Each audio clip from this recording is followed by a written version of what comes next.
Hey everybody, this is Stephanie from Hope and Love Radio, and today I'm interviewing Charissa Turnbull. She's a financial empowerment coach from Colorado. So Charissa, tell us about your story, about what you do. Yeah, I would love to. So, like you said, I'm a financial coach. My entrepreneurial journey actually started as a real estate agent a little over a decade ago. And because of like the nature of how young I was and the people that I knew when I got into real estate, and how good just kind of I was personally with money and like my life up to that point, I started helping all of these potential first time home buyers fix their credit and sort out their finances so that they were actually able to buy houses. And so it wasn't uncommon for me to work with my clients for a really long period of time before they bought. But unfortunately, a lot of people wouldn't come to me until they were kind of in a almost desperate situation where they had a very short timeline to move, and whether that be needing to find a rental or to buy or whatever, and they would have some major financial hurdle in their way, and there just wasn't enough time for me to help them and meet their timeline. And this kept happening, especially in the military community where I live, because people would get a 30-day notice, or one of them would be PCSing to another area, or, they had just arrived or whatever. And it just created this like constant battle for me between like wanting to help these people and just not having the timeline available for what they actually needed. And so what I ended up realizing was that I needed to approach it from two sides. Like, yes, absolutely, I love real estate. I still do it. I have a brokerage here with my mom, and I still love first-time buyers, all of that stuff. But I do financial coaching separately than that, because then it allows me to find people way before they, are in this like horrible situation of, not having anywhere to go. And my business model has changed a lot over the last 4 years. Since I started it, and I've really found my passion in helping other entrepreneurs, especially entrepreneurs that want to be legacy builders and build teams and provide opportunities for other people to elevate their life.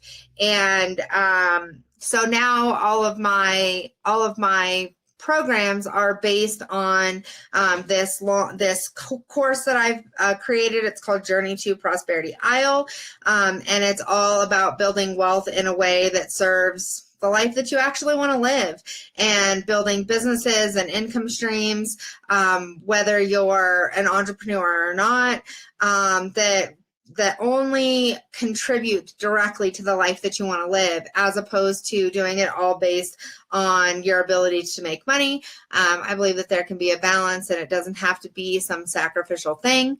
And then I combine all of those strategies with like great basic financial literacy that's based in abundance and growth mindset, and kind of pull it all together. So Thank you for sharing.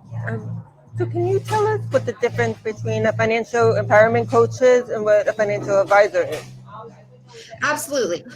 So a financial advisor advises specifically on investments. So they will tell you how to invest your money specifically around more traditional investment styles. So that would be like stocks, bonds, a lot of times like insurance companies, if they sell life insurance, with living benefits and things like that, they fall into a similar category. All of them require a securities license, which is a little bit different. And they tell you exactly how to spend your money, and give you advice on that. I don't do that.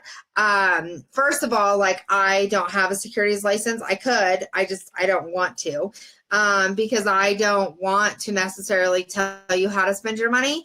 I want to help you determine how you want to spend your money and how you want to invest your money, and help you identify different ways to build wealth that contribute to your life. And so sometimes I refer my clients to financial advisors. I absolutely do. But sometimes I don't, because building wealth in that particular way is not what's best for them. Starting a business, or becoming a secret partner, or investing in real estate, or some other asset style wealth building, which is what I like, that's my expertise personally, is more appropriate. And so I teach it based on really creating passive income styles. So for me, it's really about, as a financial coach, I help you determine what it is that you want and share my expertise about the way money works and the finances, especially here in the US, work. Although I do have some clients in the UK as well. And actually in Australia, but I don't teach credit or anything like that to them, because it's a different system, of course. But I teach a lot around building financial resources that are not cash based, and so that you can create financial stability at a different level and make better choices. And so that's where kind of a lot of the abundance mindset comes in. And I teach a lot about breaking down your money story. Whether people think that they, have a good or bad relationship with money, it doesn't really matter. Or whether they like money or any of those things, none of those things really matter. It doesn't change the reality that money is the physical representation of safety in our world.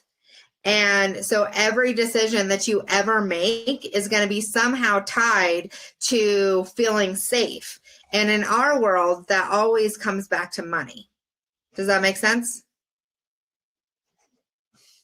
Thank you for sharing. And what about mindset? Because I know people sometimes have a very scarcity, abundant mindset when it comes to money.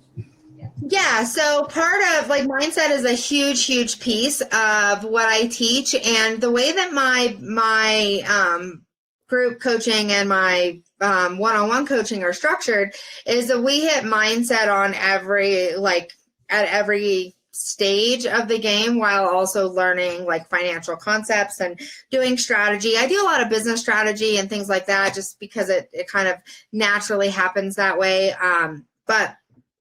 But mindset is, it's really about understanding what it is that you need to feel safe, and making sure that you can provide that to yourself no matter what. And everybody needs something different to feel safe, and trying to create these blanket financial concepts like have X amount of savings, or this kind of retirement, or whatever. If that's not actually what makes you feel safe, then you're never going to actually feel safe, and you're never going to be able to make decisions in a way that allow you to build your wealth. And so I focus on a couple of different things for mindset. Understanding what you need to feel safe is the very basic piece. But in addition to that, like I said, I typically tie a lot of stuff back to money stories, and helping you identify money stories all the way from as early as you can possibly remember to up until today. They're not always money memories. Sometimes it's a completely different kind of experience that you didn't realize pulled you into a scarcity mindset. So it's not necessarily just when did you first learn that money existed and all of that. I do a lot of that, but it's so much deeper than that. And so that's covered in the course. I also do weekly calls, whether it be group or one-on-one. Sometimes it's more than that, depending on the package that they sign up for. We do a lot of mindset based in that. I do a lot of tarot and oracle work to help people get in touch with their higher selves as well. And then in addition to all of that, what I think is the biggest mindset piece that I do is all of my programs actually come with daily journal prompts that are very, very specifically crafted to help them release a lot of negativity around money and embrace this idea of creating safety for yourself. And my programs are a year long. So by the time you do weekly calls and you go through the course and you do these daily prompts, you're breaking things down in your mind and shifting your patterns at an extremely fast rate. Thank you. And so with speaking with you and doing research on my own, what are spending triggers? It seems to come up a lot. Yeah, so spending triggers are fun. So I mean, there's 7 main types, and if your audience wants a training on this, I actually have like a pre-recorded video training on the 7 types. But basically, it's things like the most common ones that people are familiar with are like status spending. So we call that, the other name for that is like keeping up with the Joneses, or like emotional spending or impulse spending. So, I mean, those are the 3 most common ones, but something that people don't recognize as a spending trigger is actually what's called a super saver, where you actually won't ever spend any money on anything. And you save and save and save, but never like do anything with that money. So you constantly miss opportunities. So a spending trigger really is just something that influences the way that you spend and save quickly, as opposed to when you slow down and become mindful of your money. So I teach it a little bit differently, to be honest, in my course. I call them danger zones and lighthouses, and it's in my book. But the idea is that everybody has something that pulls them out of mindfulness, right? And that would be a spending trigger, or as I call them, a danger zone. And then we create lighthouses, or, guides for ourselves, basic guidelines that pull us back into mindfulness, to help us reflect and decide, is this actually contributing to the life that we want to live and our goals and whatever. But yeah, so a spending trigger is just anything that pulls you out of mindfulness. Anything that honestly, like, you could call a habit, or something that you just, do automatically. One of the most common things that people do is they go in, they get paid, and they automatically move X, Y, and Z to savings, or this amount of money here, and then they allocate what they're going to allocate, and then they look at what's left and they just spend it however in the moment it happens, based on impulse decisions typically, or emotional decisions, because it's what's left over, right? So that would be an example of like a pattern that really creates several different danger zones that are really several different spending triggers that actually happen multiple times daily or weekly over an entire pay period. That really pulls them out of mindfulness, and they really think about their money that day that they get paid, and they allocate for bills and whatever, but then the rest of the time they're pulled into these different danger zones because it's, they no longer feel it's necessary. So does that make sense? Kind of a long explanation, but I can't hear you. Is that better? Yeah, that's better. Sorry. So if somebody wanted to better their financial situation and they really don't know why they keep on spending the money all the time, how would they be able to recognize the triggers? So the best way, honestly, is to look at your bank account over the last month and look for buyer's remorse. Look for buyer's remorse, and then reflect on that and say, like, what was the situation that created that particular, spending pattern? And a lot of times, like, people just already know. Like, if you just sit back and think about the way you spend money, you typically already know. So I'll give myself as an example. I tend to be an impulse buyer when I'm bored. And I, for a long time, like would have this weird habit where I would actually like scroll Amazon and like other shopping apps and stuff. Like I would scroll Facebook. And I would just add random things to my cart and like get them and be like, what is this? Like, I don't even want this. I have a house full of junk that I don't want. Like, why did I even buy this? You know?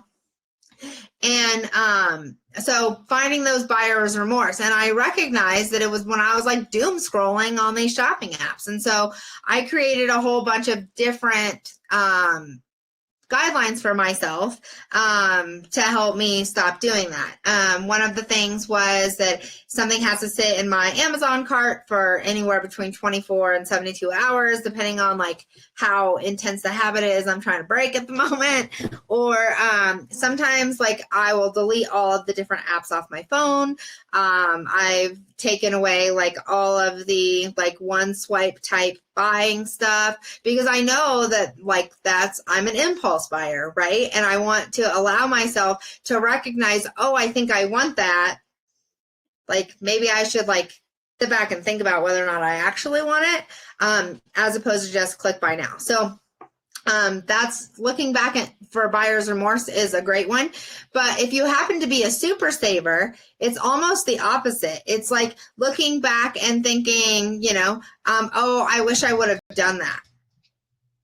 Or, oh, I wish I would have, you know, I missed that opportunity, or I wish I would have went and done that activity. Or it's typically like, what do you regret missing out on? And so then that'll identify it for you as if you happen to be a super saver. And then same thing, like if you, there's a series of questions that I typically guide my clients to ask around what your spending triggers are to, you know, kind of pull you into that mindful decision making. This is a question I like to ask a lot. Do you think like childhood programming affects how much you spend, or if you're a super saver, that you're so afraid of everything because you don't want to end up like your parents, or you don't want to end up like your friends? Or... Yeah, absolutely. And I think it all comes back to, you know, our money stories.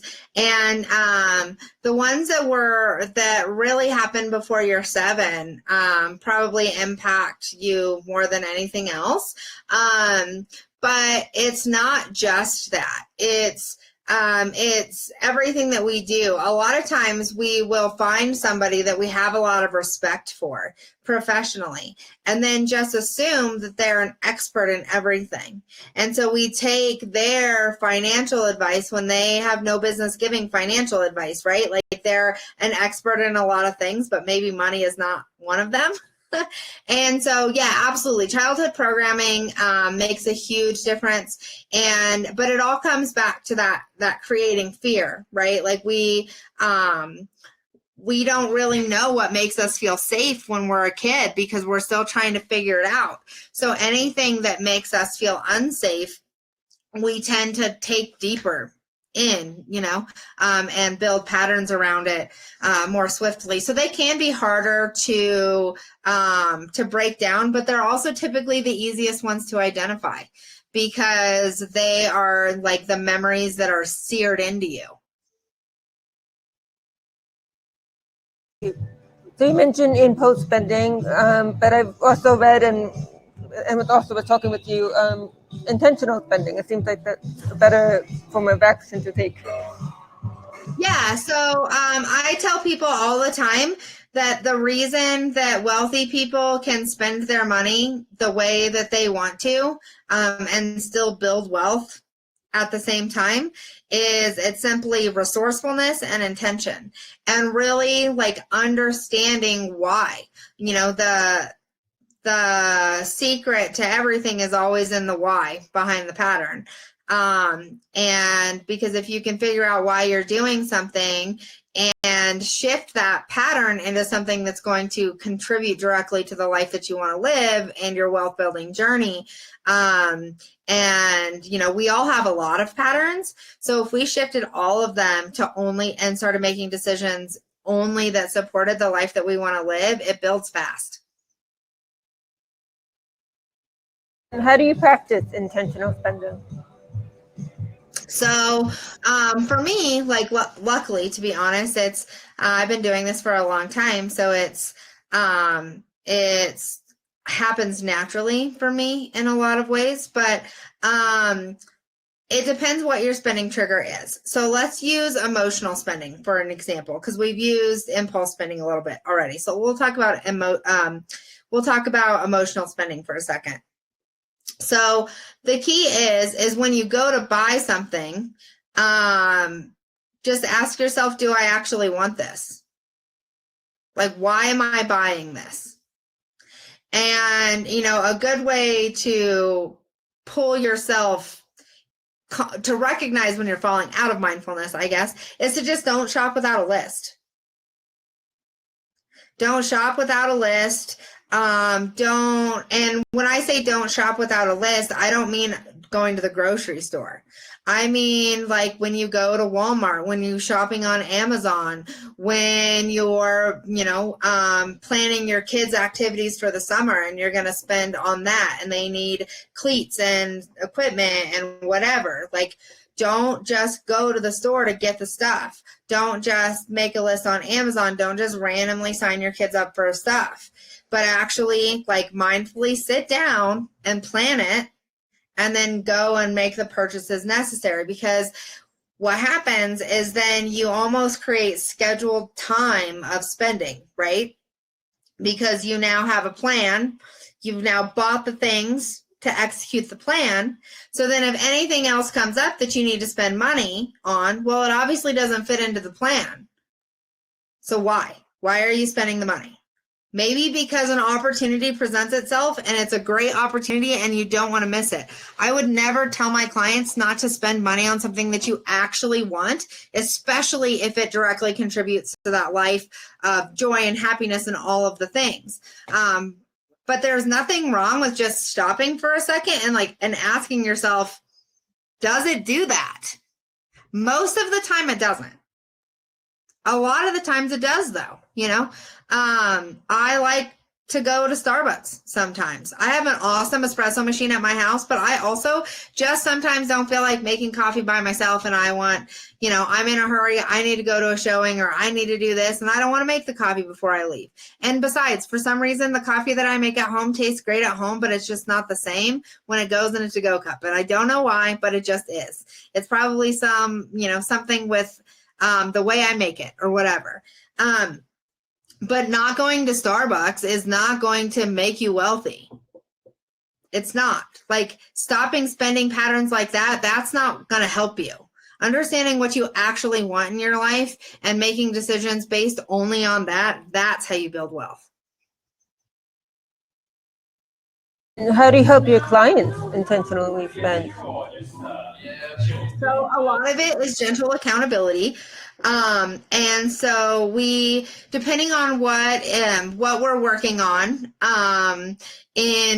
for that particular, a lot of my stuff is very custom to me, to be honest. Even in my group programs, we set up goals and intentions and things like that.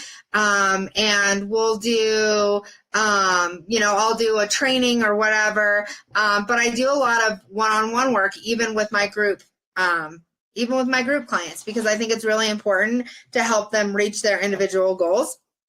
So a lot of it is, like I said, the daily directives, asking them to post in the group, showing up to the group calls. I also have a couple of books that I've put out. So my first one that I put out is called The Pirate's Journal. And this is based roughly on my program, Journey to Prosperity Isle.